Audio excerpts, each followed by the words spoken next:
ناظرین، آپ اس وقت جس شخص کی تصویر دیکھ رہے ہیں یہ ہیں لیبیا کے سابق لیڈر جنرل معمر قذافی۔ ان کا پورا نام تو معمر محمد ابو منیار القذافی تھا، مگر ساری دنیا انہیں کرنل قذافی کے نام سے جانتی ہے۔ ایک وقت تھا جب ان کا ڈنکا پوری دنیا میں بجتا تھا۔ انہوں نے لیبیا پر 1969 سے 2011 تک حکمرانی کی، جو کل ملا کر تقریباً 43 سال بنتے ہیں۔ یعنی انہوں نے 43 سال تک لیبیا پر راج کرتے ہوئے نہ صرف امریکہ جیسی سپر پاور کو تگنی کا ناچ نچائے رکھا، بلکہ امریکہ کی ایک بھی نہ چلنے دی۔ یوں ان کا شمار دنیا بھر میں اپنے ملک سے سب سے زیادہ وفاداری نبھانے والے رہنماؤں میں ہوتا تھا، مگر اس کے باوجود ان کو ان کے ملک کے لوگوں نے انتہائی ظالمانہ اور بے رحمانہ طریقے سے سڑکوں پر گھسیٹ کر موت کے گھاٹ اتار دیا، یہاں تک کہ ان کی لاش بھی گٹر کے پائپ سے ملی تھی۔ آپ کو یہ سن کر حیرانگی ہوگی کہ انہوں نے اپنی حکمرانی میں کسی بھی قسم کا کوئی بھی جرم نہیں کیا تھا، نہ تو کوئی کرپشن کی تھی اور نہ ہی یہ غدار تھے۔ شاید یہی ان کا سب سے بڑا جرم تھا۔ یہ اپنی عوام کو اپنی اولاد سے بھی زیادہ پیار کرتے تھے، جس کا ثبوت اس بات سے ملتا ہے کہ ان کے دور حکومت میں گیس، پانی اور بجلی کے علاوہ علاج بھی بالکل مفت تھا۔ اگر لیبیا کی عوام کو قرض کی ضرورت ہوتی تو وہ لیبیا کے کسی بھی بینک سے بغیر سود کے جتنا چاہے قرضہ لے سکتی تھی۔ لیبیا میں اگر کوئی کاشتکاری کرنا چاہتا تو کرنل قذافی کی گورنمنٹ اسے زمین اور گھر بالکل مفت دیتی تھی۔ اس کے علاوہ کھاد، کیڑے مار ادویات، جدید مشینری اور آلات، حتیٰ کہ ہر وہ شے جو زراعت کے لیے ضروری ہوتی، کرنل قذافی کی حکومت کسانوں کو مفت دیتی تھی۔ اگر کوئی اپنے لیے ذاتی گاڑی خریدنا چاہتا تو بھی 50% پیسے حکومت دیتی تھی، جبکہ لیبیا میں ہر ایک شخص، چاہے وہ مرد ہو یا عورت، اس کا اپنا گھر ہونا بنیادی حق سمجھا جاتا تھا۔ اسی لیے کرنل قذافی کی حکومت نئے شادی شدہ جوڑوں کو اپنا گھر بنانے کے لیے $50,000 دیتی تھی۔ سونے پر سہاگا یہ کہ بچوں کی تعلیم کا سارا خرچہ بھی حکومت کے ذمہ تھا، یعنی والدین بچوں کو جس بھی اسکول میں داخل کروانا چاہتے اس کی فیس کرنل قذافی کی حکومت ادا کرتی تھی۔ بات کی جائے نوکری کی تو اگر لیبیا میں کسی کو گریجویشن کے بعد بھی نوکری نہ ملتی تو قذافی کی حکومت اس کو اس کی تعلیم کے مطابق ہر مہینے تنخواہ دیتی تھی۔ بیرون ممالک تیل بیچ کر حکومت کو جتنا بھی منافع ہوتا، کرنل قذافی اس کا ایک مخصوص حصہ ہر مہینے ہر شہری کے بینک اکاؤنٹ میں ٹرانسفر کروا دیتے تھے۔ یہی وجہ تھی کہ 2011 تک لیبیا کے لوگوں کا لائف سٹائل، یعنی زندگی گزارنے کا طریقہ، آج کے ترقی یافتہ ملکوں کے لوگوں سے بھی زیادہ شاہانہ تھا۔ قصہ مختصر یہ کہ لیبیا کے تمام لوگوں کو دنیا کی ہر سہولت میسر تھی۔ یہ سب کچھ ملنا وہ بھی بغیر کسی مطالبہ اور مشقت کے بالکل ایسے ہی تھا جیسے اللہ پاک کی طرف سے بنی نوح پر من و سلوہ اتارا جاتا تھا۔ آج تاریخ اس بات کی گواہ ہے کہ جب لیبیا کی عوام نے اپنے حکمران اور اس کی عطا کردہ سہولتوں کی قدر نہ کی، بلکہ ایک ایماندار رہنما جنرل معمر قذافی کو تاریخی ظلم و تشدد کا نشانہ بناتے ہوئے کئی گولیاں مار کر شہید کر ڈالا، تو اللہ پاک نے بھی نہ صرف لیبیا اور اس کی عوام سے منہ موڑ لیا بلکہ اپنی تمام نعمتوں اور رحمتوں کا سایہ بھی چھین لیا۔ شاید یہی وجہ ہے کہ معمر قذافی کی شہادت کے بعد آج لیبیا کسی جہنم سے کم نہیں۔ اس وقت لیبیا میں بے تحاشا باغی اور جنگجو جماعتیں موجود ہیں۔ ہر طرف قتل و غارت، خانہ جنگی، شدید جھڑپیں اور ان جھڑپوں کے دوران ہونے والی بمباری ہر وقت قیامت کا منظر پیش کرتی ہے، جس کے نتیجے میں لیبیا کے ہر روز ہزاروں بے گناہ شہری مارے جاتے ہیں۔ یوں آج لیبیا کے لوگوں کو سکھ کا سانس لینے کے لیے بھی جگہ ڈھونڈنی پڑتی ہے جو کسی بھی قیمت پر میسر نہیں۔ اس طرح آج لیبیا کی اکانومی مکمل طور پر تباہ و برباد ہو کر رہ گئی ہے۔ یقیناً اب آپ سب کے ذہنوں میں یہ سوال آ رہا ہوگا کہ اگر معمر قذافی اتنا اچھا لیڈر اور حکمران تھا، اس کی بادشاہی میں لوگ اتنے خوشحال اور امیر تھے، تو آخر کرنل قذافی کو اتنی بے رحمی سے کیوں شہید کیا گیا؟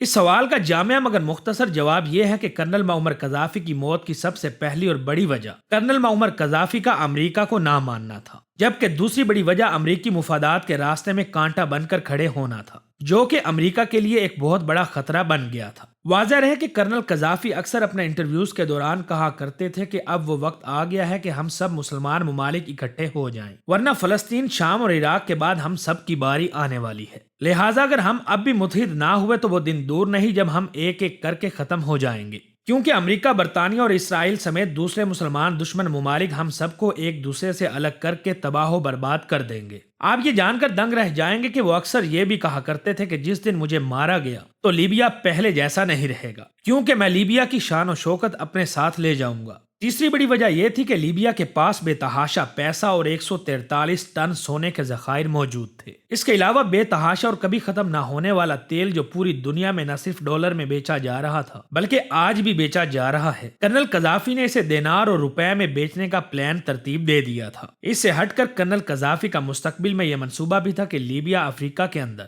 گولڈ دینار کی کرنسی لانچ کرے گا، جس کے بعد پورے افریقہ کے اندر اس کرنسی سے ساری تجارت ہوتی۔ یوں آہستہ آہستہ امریکہ امریکی ڈالر اور فرانس کی کرنسی کی بجائے ساری تجارت اور سرمایہ کاری لیبیا کی دینار کرنسی میں ہوتی۔ اس طرح تمام افریقی ممالک سے امریکہ اور فرانس کا کنٹرول پوری طرح ختم ہو جاتا۔ یہی وجہ ہے کہ امریکہ کو اس بات کا ڈر ستائے جا رہا تھا کہ اگر کرنل قذافی نے اپنی زندگی میں یہ کام کر دیا تو مستقبل میں یہ ہمارے لیے بہت بڑا خطرہ بن کر سامنے آئے گا۔ یہی وہ وجہ تھی کہ امریکہ نے یہ منصوبہ ترتیب دیا کہ یا تو کسی بھی طریقے سے کرنل قذافی کو ان کے عہدے اور حکومت سے ہٹا دیا جائے، اور اگر ایسا ممکن نہ ہو تو پھر اسے مار دیا جائے۔ اپنے اس گھٹیا مقصد کو پورا کرنے کے لیے امریکہ اس انتظار میں تھا کہ کوئی ایک وجہ یا موقع ملے جسے بنیاد بنا کر ہم کرنل قذافی کو مار دیں، اور امریکہ کو یہ نادر موقع اس وقت ملا جب 2010 میں اکنامک کرائسس کی وجہ سے پوری دنیا میں مہنگائی آسمانوں کو چھونے لگی، جس کا اثر لیبیا پر بھی پڑا۔ اسی بات کو لے کر لیبیا کے لوگوں نے پورے ملک میں پرامن احتجاج کرنا شروع کر دیا۔ یوں امریکہ کو وہ بہانہ مل گیا جس کے لیے وہ عرصہ دراز سے تلاش میں تھا۔ امریکہ نے سلگتی آگ پر تیزی سے تیل چھڑکنے کا کام کر کے اس پرامن احتجاج کو ہوا دینا شروع کر دی۔